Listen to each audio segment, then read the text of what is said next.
In this video, I'm going to share with you 5 tips to help you overcome anxiety in client meetings. Hello, I'm your host Casino from Casino.com. I'm the digital alchemist, and today we're going to talk about how to stop being nervous in client meetings. So the initial question comes from a viewer, and the question is how to avoid being nervous when I'm presenting to a client, because I always fear to present in meeting. My voice slows down, I experience rapid breathing, and that makes my performance bad. Well, one thing you may not know is that I used to be an introvert. I used to be really shy, and I was really scared. I was an employee and I was transitioning to being a freelance. And because I had no choice, I had to find a way to overcome my anxiety. Many roads lead to Rome, and there are many ways you can address the issue.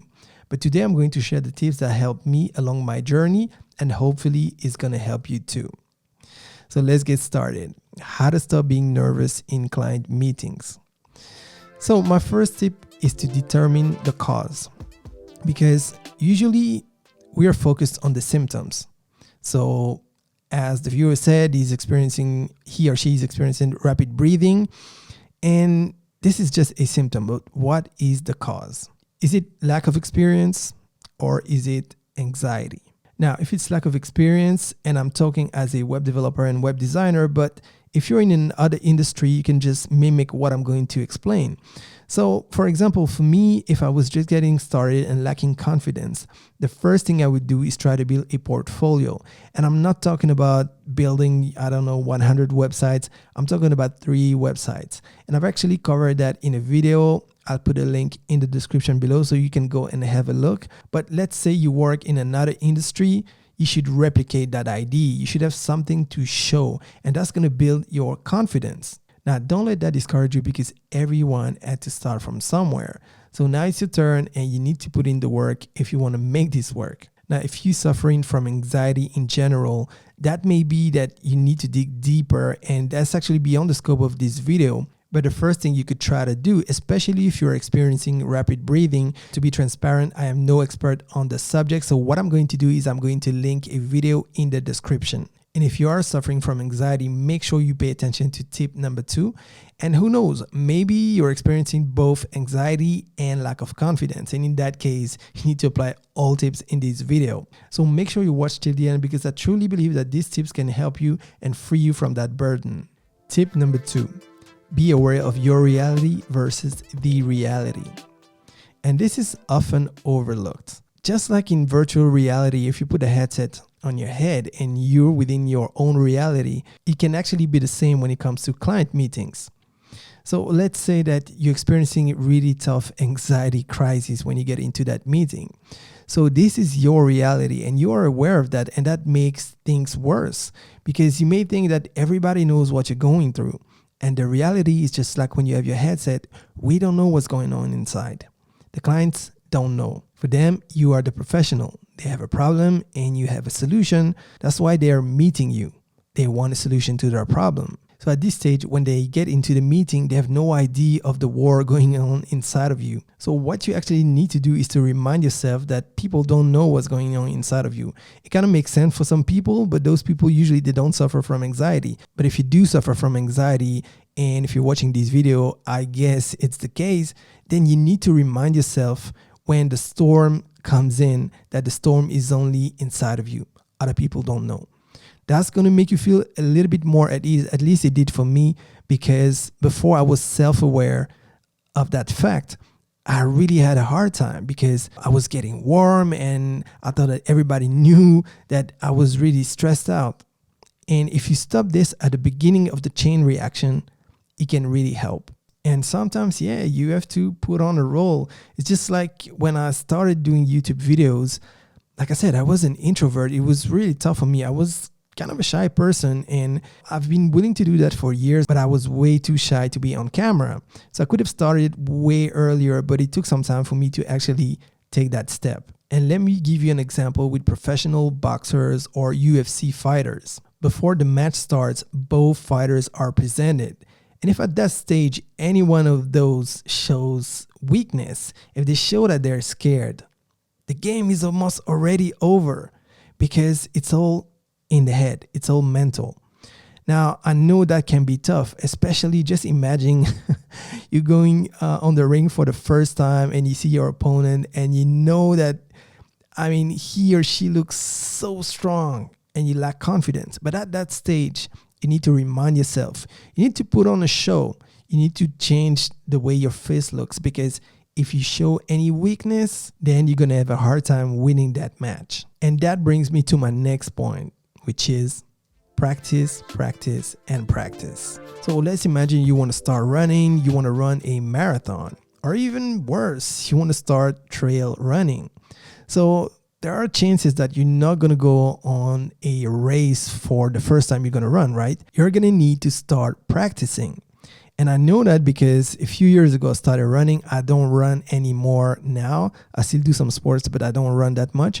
But when I started running, the first time I ran, I think after 5 minutes, I felt like, man, I could use an ambulance. I was so tired and I was really disappointed with myself because I thought I could run for like 1 hour, but after 5 minutes, I was done. So instead of giving up, what I did is that the next time I came back a couple of days later and I tried to run for like 7 minutes, and I was happy because for me it was better. And this taught me something.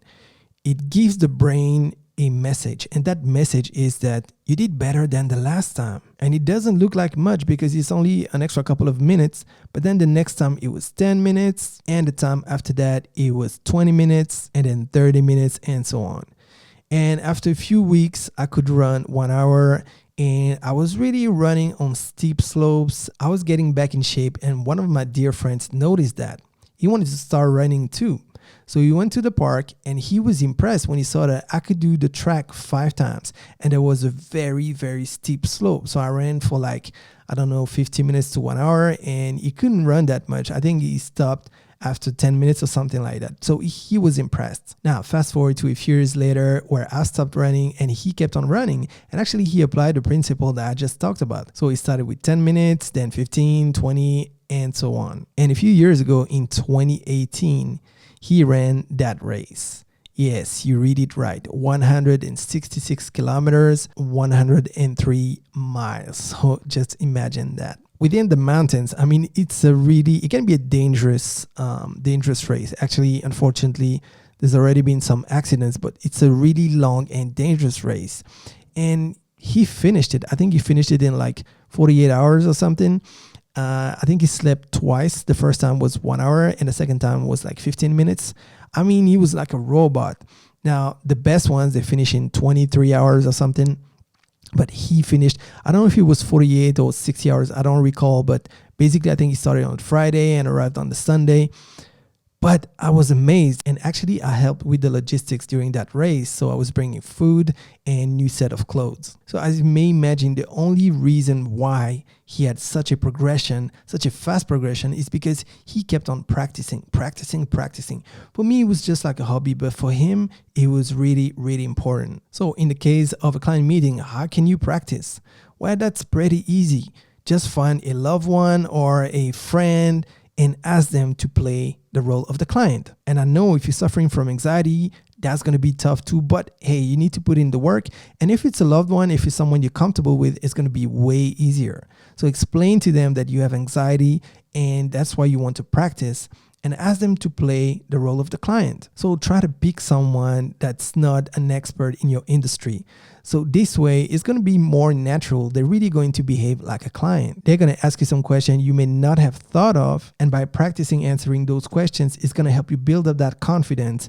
It's going to make you feel more at ease when you are in the actual client meeting. And that brings us to tip number 4, which is prepare. Because if we go back to the example of my running friend, practicing is essential, but what makes the difference is preparation. So for example, this is the map of the race. So once again, it's 166 kilometers, 103 miles. So how do you prepare such a race? So first of all, you need to know where can you get some food, where can you change your clothes, where can you get some rest, where can you sleep. But then you also need to prepare about the dangers of the race, the slope. As you can see here, you know exactly at which kilometer you have a steep slope, And that's going to help you in the long run because at least now you can manage your race. So what he did is that he decided to practice on the actual track of the race. Now, he did not do it in one go, but bit by bit, he really went into reconnaissance mode, just trying to find out where is it easy, where is it hard,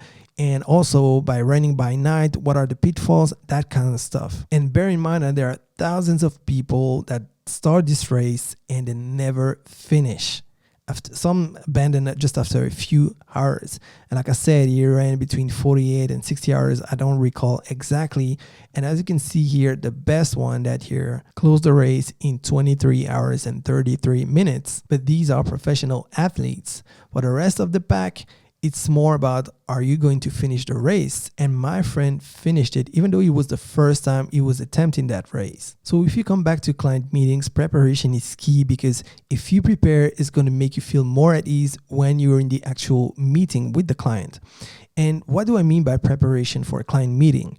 Well, of course, you should try to get as much information as possible about the client. You can ask the client questions by email. You can also research the client, Google them, and try to find as much information as possible.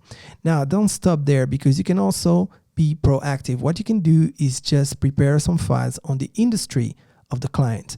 And maybe even if you don't have any client yet, you could do this for several industries. You could do this for architects, you could do this for lawyers, doctors, plumbers, and so on. The idea is that the day you have a client meeting with an architect, you already have a file on the industry, and you know the kind of questions, the kind of problems that they are facing when it comes to your industry, and the reason why they call upon you to solve their problem. And that's going to help you tremendously. At least it did in my case. And talking about confidence, that brings me to tip number 5. And it's a simple method that I've called the confidence stack method. That's a simple method that I used at the beginning when I was really shy introvert and I really needed to gain some confidence. And I don't use it that much now because I've gone past this and it's become a habit. So maybe I do it mentally. But when I was getting started, I used to do it each and every time. And here it goes. Basically, you're just going to write down some of the wins you've had. It could be the tiniest win. And by win, I mean you helped someone achieve something. Now, if it's a professional win, great. But if you don't have any professional wins, don't be discouraged, because you can use any win. You can even go back to kindergarten if you need to. Did you ever help someone achieve anything? If the answer is yes, then all you need to do is write it down. And what I used to do is I used to just read the last 5 ones, the last 5 wins. Now, like I said, it could be the tiniest thing. You help someone wear a bag, you help someone feeling happy, that kind of stuff. And then when you start experiencing wins in the professional world, that's what you're going to write down also. So it could be that you helped a client achieve a better ROI, a better return on investment for the company. It could be that you helped a client save a lot of money or save a lot of time, that kind of stuff.